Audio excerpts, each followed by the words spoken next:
Good morning, everyone. I am Jack Madrid, and welcome to Industry Beacon, where we spotlight the titans of industry shaping our future. We're not just talking about success stories, we are diving deep into their hearts and minds to see what drives them, as we decode the future one dialogue at a time.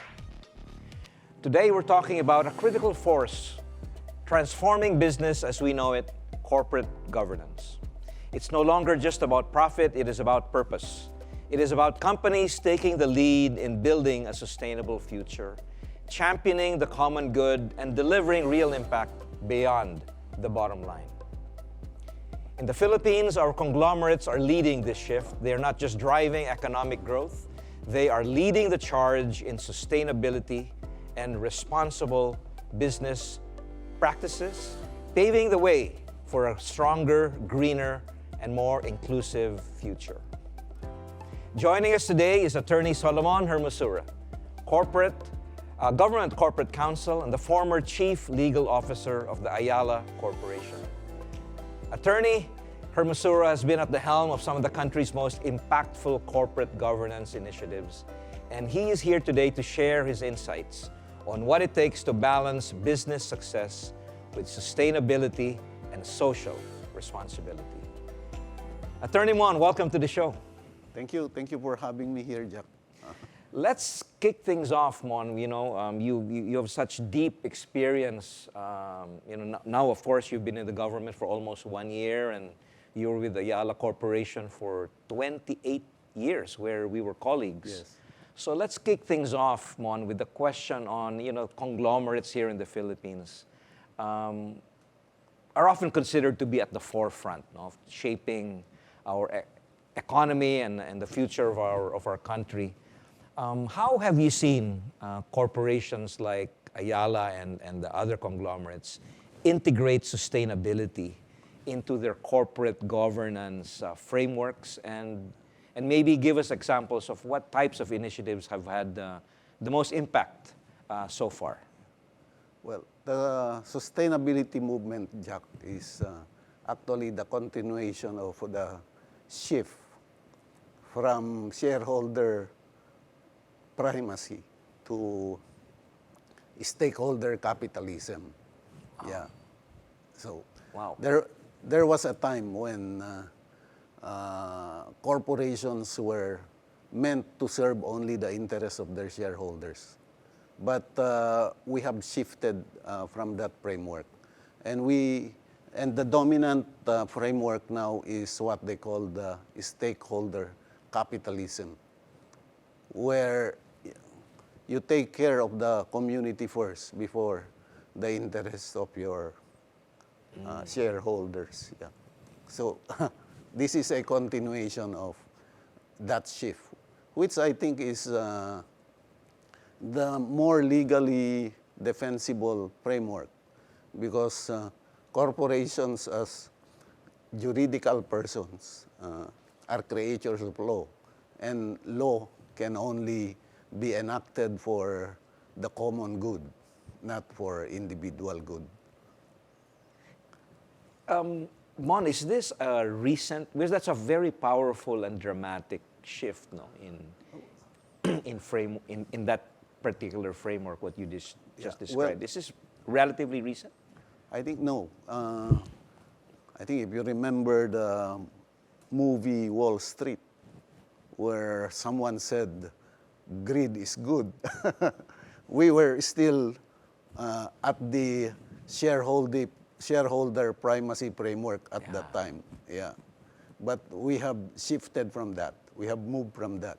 And we have moved to what they call the stakeholder capitalism. Corporations do not exist primarily anymore for their shareholders, but for the communities of which they are a part. Yeah. Wow, that's, I'm so happy to hear, and I know that, in your years in Ayala, you oversaw, the corporate governance practices of the company. So my next question is, aside from that new framework now, what other practices or standards, Mon, in your opinion, do you believe that other Philippine conglomerates should adopt, to enhance the integration of sustainability? Well, actually, this shift to this stakeholder capitalism is not an option for corporations. It's a mandate for them because it's what is demanded by market forces. So consumers demand more sustainable products. Investors, also you have investors who reward corporations who have sustainable initiatives. So the market forces drive corporations to have to become sustainable. Yeah. So Philippine companies are trying to turn also these sustainability problems into opportunities. It sounds like we're still in the relative early years of this new framework, Mon. So in the context of the Philippines, what is the role of government? Is the government, and who in government will oversee this mandate that you just described? Well, for private companies, the government agency that is primarily responsible would be the SEC. And the government also actually responds to market forces. So it has to issue the rules and regulations in response to those market forces. It was actually only in 2019 when our SEC issued rules for sustainability reporting.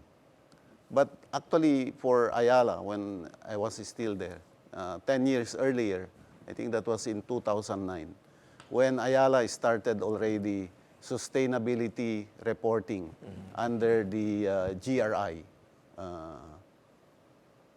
GRI standards. Yeah.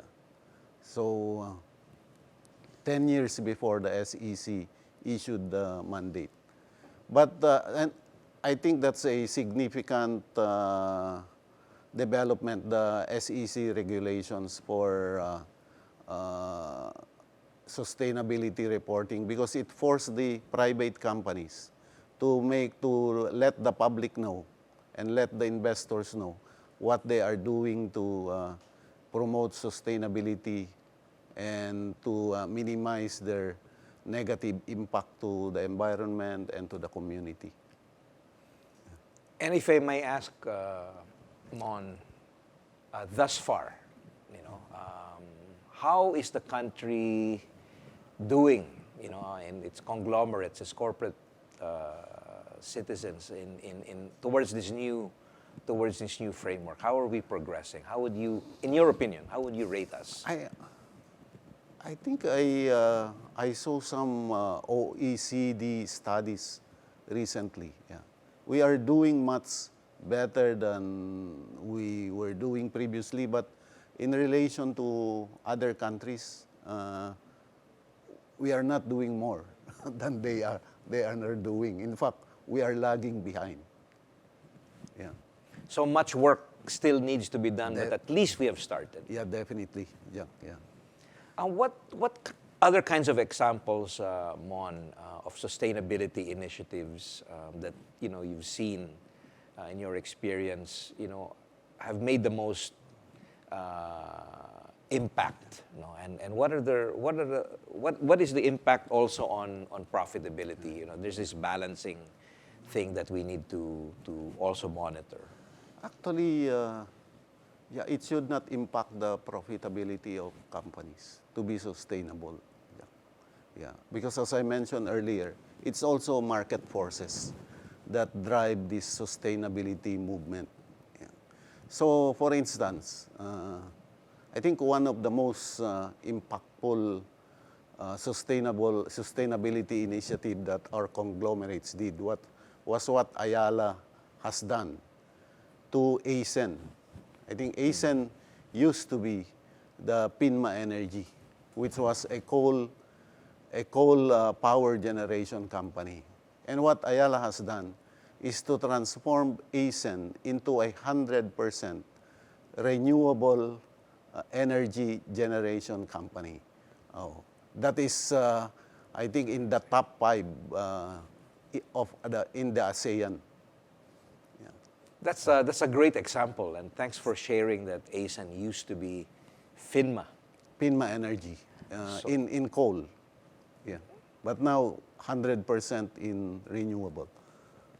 So let's dig deeper into this, Mon. You know, as you've said, quite a number of Philippine conglomerates have already showcased their ESG initiatives, right? But I've also heard, and it can be argued by some, that these are often more about PR rather than really resulting in substantial change. Now, as someone like you who has worked with major corporations and now, you know, with the government, what would be your reaction to this kind of skepticism, Mon? There may be an element of public relations there. Companies have to build their reputation, but again, that is responding also to market forces. You know, the customers, the investors, they are part of the pressure for companies to behave well. But I think as long as they do what they tell us they are doing, it may be PR, but I think that still be good for... It's good PR. Yeah. But along that same line, what concrete metrics do you think we should use to distinguish between genuine sustainability integration and, you know, what one may call corporate greenwashing? Well, I think now there are very scientific ways by which companies may measure the reduction in their carbon emissions in their operations. And of course, their contribution to more environmental friendly like energy. Now, given that, you know, PR does what it needs to be done. But aside from that, Mon, how would you just suggest that corporations should address some of the other concerns, you know, about it's just PR, it's not real, while communicating their ESG efforts more effectively? That's why the sustainability reporting mandated by the SEC is important, Jack. Because it allows stakeholders to check, audit the companies if they are doing with what they are disclosing. So with this sustainability reporting mandate from the SEC, the companies have to inform the public what they are doing. And so the public can be more proactive and they can check. It's like this sustainability reporting is like the prospectus that companies issues to access the capital market. Specific to ESG and sustainability. Yes, yeah. Wow. Well, we'll continue on that point, but now we're going to take a quick break. Industry Beacon will be right back.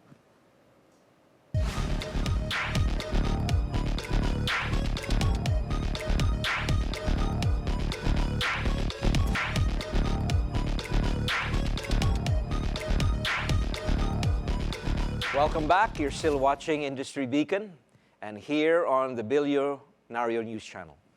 Let's continue our discussion with Attorney Solomon Hermosura, Government Corporate Counsel and former Chief Legal Officer of the Ayala Corporation. We were just talking, Mon, about other examples of sustainability initiatives by conglomerates. So Yes. Can you provide us more examples? Well, one thing I can also think of, Jack, because it has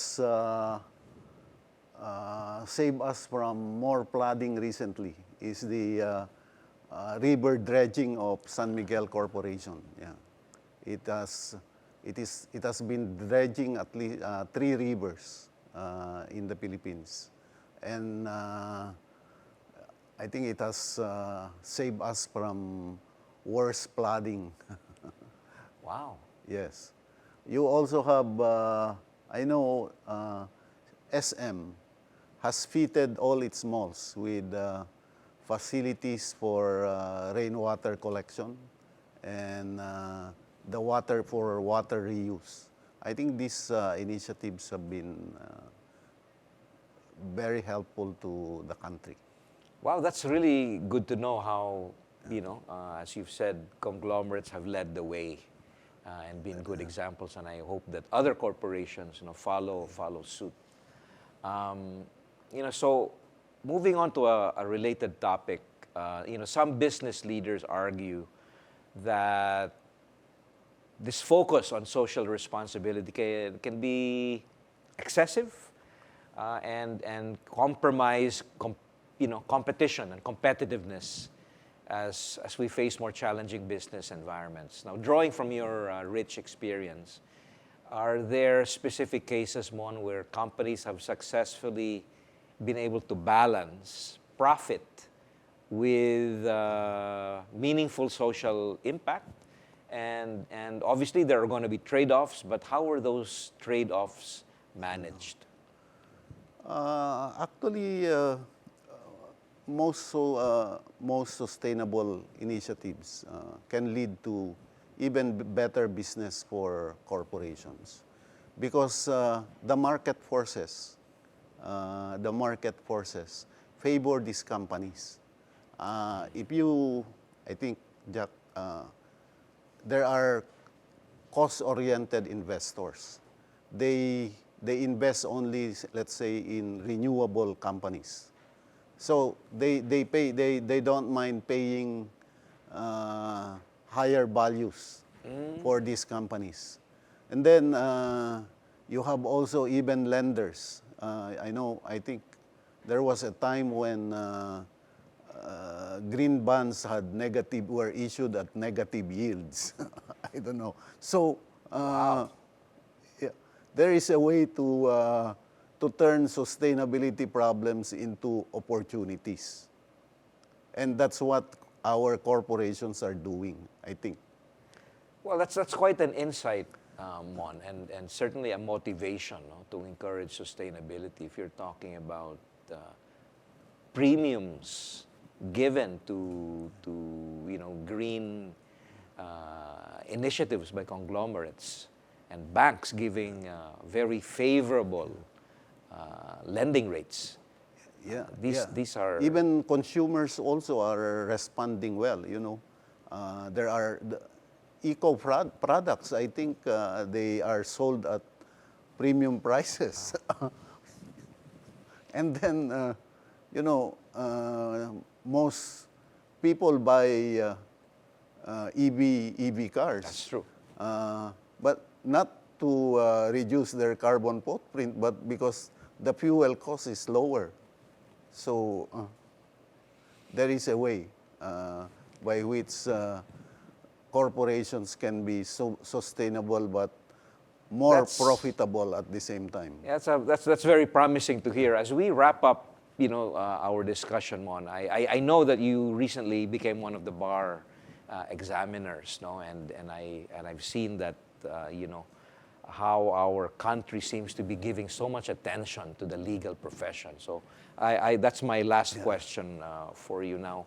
With this attention given to law and the legal profession and in the context of legal careers, do you think all this attention to the profession is warranted and deserved? Probably not deserved, Jack, but it should make lawyers behave better because they're getting this attention. Actually, the bar exam is our only professional licensure examination in the country that is administered by the head office of our third branch of government, which is the Supreme Court. So that's probably why the bar exam results got that attention. also, I think lawyers are by law, they are given disproportionate participation in our governance. So, our one of the branches of government can only have lawyers as officers. That's the judiciary. Our COMELEC, under our constitution, our COMELEC has to have lawyers comprising majority of its members, of its 7 members. Now, by law, the SEC, which regulates the corporate private sector, 3 of its commissioners must be lawyers, including the chairman. So, Wow. and this is by law, not by choice. And it's certainly a profession, one that is here to stay. And despite the advent of AI, I think lawyers are still looking at a very promising future, especially here in the Philippines. Unfortunately, though, that is it for today's show. I am Jack Madrid. I want to thank our valued guest, Attorney Solomon Hermosura, for sharing your perspectives with us. Catch us again tomorrow for more enlightening discussions on Industry Beacon. You can catch BNC on Free TV Channel 31 and on Signal Channel 24. Thank you for watching BNC, the Billionario News Channel, always on top.